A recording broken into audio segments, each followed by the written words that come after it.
Não tente agradar a todos. Quem vive para ser aceito por todos, acaba perdendo a si mesmo. Epicteto. Você já se sentiu exausto por tentar ser sempre a pessoa boa, compreensiva, gentil e mais, no fundo, percebe que está sendo usado? Já notou como algumas pessoas se aproveitam da sua bondade para te controlar? O estoicismo, uma filosofia criada para formar líderes, não servos, nos alerta sobre um perigo silencioso, o de ser o bonzinho ou demais. Sim, a bondade é uma virtude. Mas quando ela vem acompanhada de medo de confronto, necessidade de aprovação ou incapacidade de dizer ou não, ela se transforma em fraqueza. E pior, vem vulnerabilidade à manipulação. Neste vídeo, você vai descobrir como os estoicos enxergavam a bondade verdadeira, aquela que é firme, justa e inegociável. E vai aprender a se blindar emocionalmente, sem se tornar frio ou cínico. Porque a solução não é endurecer, é amadurecer. Se isso ressoar com você, compartilhe com alguém que também precisa ouvir isso. E me diga nos comentários. Você está sendo bom ou está sendo bonzinho? Agora vamos ao primeiro ponto. Durante séculos, confundimos virtude com obediência cega. Mas os estoicos nunca admiraram quem apenas dizia o sim ou para evitar conflitos. Eles respeitavam quem sabia manter sua integridade, mesmo que isso significasse desagradar. Ser o bonzinho ou demais é um caminho perigoso, porque muitas vezes vem do medo. Medo de ser rejeitado. Medo de parecer rude. Medo de não ser amado. A pessoa que vive para ser sempre gentil pode parecer virtuosa e mais, na verdade, está se protegendo do desconforto, e não buscando o bem maior. Marco Aurélio, mesmo sendo imperador, enfrentava uma corte cheia de aduladores. Ele escreveu em suas meditações: é tolice procurar o aplauso de quem não consegue nem aplaudir a si mesmo. Ele sabia que cercar-se de bajuladores era um risco real. Agradar a todos é perder a clareza sobre o que é certo. E o estoico vive para a verdade, não para o aplauso. Reflexão prática. Pense em uma situação recente onde você disse o sim ou apenas para evitar desconforto. Pergunte-se: eu fiz isso por virtude ou por medo? Você já percebeu como algumas pessoas mudam completamente de comportamento dependendo de quem está por perto? Elas não estão sendo mais e mais também não estão sendo autênticas. Estão apenas tentando sobreviver em um mundo onde ser aceito virou uma obsessão. Epicteto dizia que o verdadeiro poder está em ser livre da opinião dos outros. Quando você precisa constantemente da aprovação externa, você não vive e você representa. Você se adapta, se esconde, se sabota, tudo para receber o que o ego viciado tanto deseja, reconhecimento. Mas tem um preço. O desejo de ser aceito por todos te torna vulnerável a todos. É como se cada pessoa com um pouco de carisma pudesse te conduzir como bem entender. Imagine um executivo talentoso que, ao invés de apresentar suas ideias com convicção, vive em função do que seu chefe espera ouvir. Ele está sendo ético? Está sendo competente? Talvez. Mas, acima de tudo, está sendo dependente.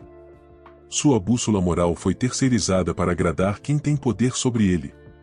Os estoicos ensinam que a única verdadeira liberdade é interna. E essa liberdade exige coragem, e coragem para desagradar, para decepcionar expectativas, para ser mal interpretado e mesmo assim permanecer firme. Reflexão prática. Pense em uma decisão recente. Ela foi sua ou foi moldada pelo medo de decepcionar alguém? Muitas pessoas acreditam que dizer ou não é sinal de grosseria, egoísmo ou insensibilidade. Mas, para os estoicos, o ou não pode ser uma das expressões mais puras da virtude.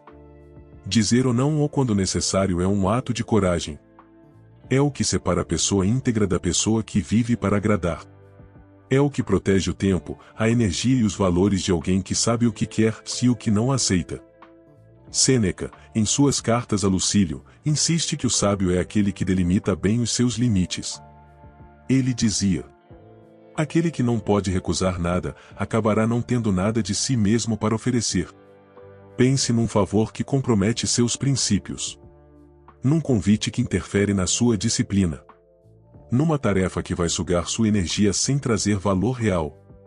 Se você disser o sim ou apenas para manter a harmonia e você está traindo algo mais importante, vá a si mesmo. E o mais interessante é que, ao contrário do que muitos pensam, as pessoas respeitam quem sabe dizer ou não. Porque o não ou claro é mais respeitoso do que o sim ou ressentido. Sêneca, por exemplo, recusou várias ofertas políticas que comprometeriam sua independência moral. E não o fez com arrogância, mas com firmeza serena, exatamente como ensina o estoicismo. Reflexão prática. Liste 3 situações em que você gostaria de ter dito ou não, mas disse o sim. O que teria mudado se você tivesse agido com mais firmeza? Bondade não é fraqueza.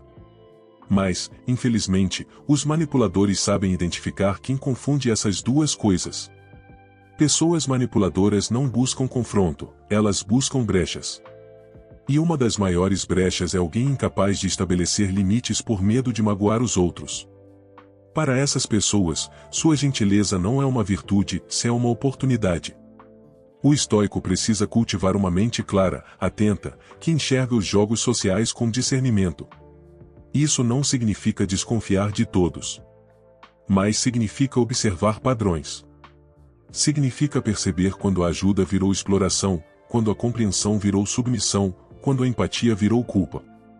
Epicteto alertava: você deve proteger sua mente com mais cuidado do que protegeria seus bens. Pois uma mente roubada é mais difícil de recuperar do que uma moeda perdida. Na prática, isso exige atenção aos sinais. Aquela pessoa que só te procura quando precisa. Aquele colega que te elogia para obter favores. Aquele familiar que usa a culpa como ferramenta de controle.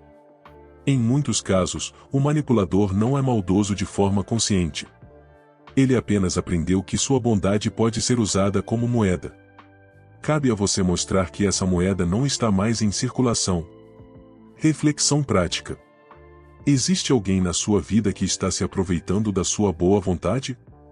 Que tipo de conversa você tem evitado por medo de confronto?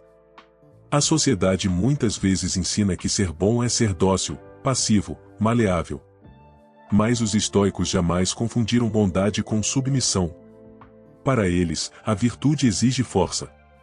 E a verdadeira bondade é um ato de poder, não de fragilidade. Ser justo significa agir com integridade, mesmo quando isso desagrada.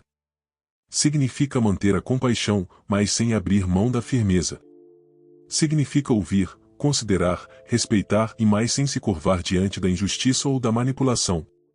Marco Aurélio, em suas reflexões, escrevia repetidamente sobre a importância de manter o coração puro e ao mesmo tempo a postura firme. Ele sabia que a liderança virtuosa exige disciplina emocional e clareza moral. A pessoa estoica não age com raiva, mas também não se omite por medo. Ela sabe que, em muitos casos, dizer ou não, se afastar ou impor limites claros é o ato mais amoroso que pode ser feito, tanto consigo quanto com o outro. A bondade verdadeira não é a ausência de conflito. É a presença da consciência. É a coragem de fazer o certo, mesmo quando isso gera desconforto. É a capacidade de manter o coração aberto e a coluna ereta. Reflexão prática. Hoje, em qual área da sua vida você está sendo submisso disfarçado de bondoso? Que decisão você precisa tomar para restaurar o equilíbrio entre firmeza e compaixão?